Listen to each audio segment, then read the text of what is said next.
Madhya Pradesh Bharatiya Janata party के प्रदेश अध्यक्ष BD Sharma ने पूर्व मुख्यमंत्री कमलनाथ पर साधा निशाना। अगस्ता वेस्टलैंड घोटाला कांड में एक समाचार पत्र समूह सहित उनके बेटे की संलिप्तता बताते हुए कहा कि उन्हें डर है कि कहीं लोकायुक्त इस मामले में गिरफ्तार ना कर ले। इसीलिए कमलनाथ लोकायुक्त के अलावा अन्य संवैधानिक संस्थाओं पर प्रश्न चिन्ह खड़े कर रहे हैं। यह बात उन्होंने आज निवाड़ी जिले के पृथ्वीपुर विधानसभा उपचुनाव में भाजपा प्रत्याशी के पक्ष में एक सभा को संबोधित करने के बाद मीडिया से चर्चा करते हुए कही। BD शर्मा ने कहा कि देश कानून से चलता है। अगर मैं कहूं कि फलाना नेता फर्जी है या कलेक्टर फर्जी है, ये कमलनाथ की खीज है, क्योंकि जिस प्रकार से अगस्ता वेस्टलैंड घोटाले में वो और उनके बेटे के मामले में इंडियन एक्सप्रेस समूह से लेकर सारे साक्ष्य आए हैं, मध्य प्रदेश उनसे पूछ रहा है कि आपने जो घोटाला किया है, जो दलाली खाई है और देश की सुरक्षा से खिलवाड़ किया है, उनको डर है कि कहीं लोकायुक्त उनको जेल ना भेज दे। इसीलिए ऐसे लोगों को इस प्रकार की संवैधानिक संस्थाओं पर प्रश्न खड़े करना वो तो सर्वोच्च न्यायालय पर करते हैं, वो तो चुनाव आयोग पर प्रश्न चिन्ह खड़े करते हैं जिनके पास कुछ बचता नहीं है। वो प्रश्न खड़ा करने के अलावा कुछ नहीं कर सकते।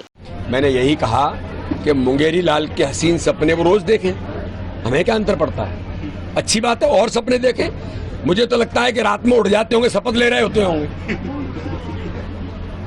जब उनकी सरकार भरभरा के गिर गई थी भ्रष्टाचार पर, वादे पूरे नहीं किए इन्हीं किसानों के, ज्योतिरादित्य जी ने या कांग्रेस के उन नेताओं ने यही कहा था कि वादे पूरे नहीं हो रहे, जनता हमको हमारे बाल नोच रही है, क्या कर रहे हैं आप।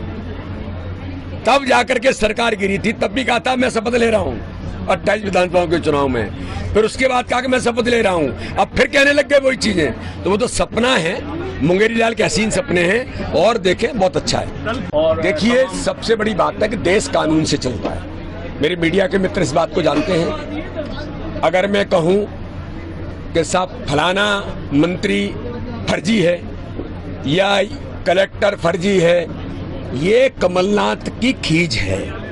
क्योंकि जिस प्रकार से अगस्ता वेस्टलैंड घोटाले में वो और उनके बेटे के मामले में इंडियन एक्सप्रेस समूह से लेकर सारे साक्ष्य जो आए हैं, मध्य प्रदेश उनसे पूछ रहा है कि आप इसने जो घोटाला किया है, जो दलाली खाई और देश की सुरक्षा से खिलवाड़ किया, उनको डर है कि लोकायुक्त कहीं उनको जेल न भेज दे। तो इसलिए ऐसे लोगों को इस प्रकार की संवैधानिक संस्थाओं पर प्रश्न खड़े करना, वो तो सर्वोच्च न्यायालय पर करते हैं, वो तो चुनाव आयोग पर भी प्रश्न खड़ा करते हैं। जिनके पास कुछ बचता नहीं है वो प्रश्न खड़ा करने के अलावा और कुछ नहीं कर सकते। देखिए भारतीय जनता पार्टी माननीय प्रधानमंत्री मोदी जी के नेतृत्व में मध्य प्रदेश के अंदर, मध्य प्रदेश पहला राज्य है जहां पर हमने सबसे पहले 50% महिलाओं को लोकतंत्र में, पंचायती राज में 15 साल पहले ये अवसर दिया है। टाइम 8 के लिए मध्य प्रदेश के पृथ्वीपुर से दिनेश झा की रिपोर्ट।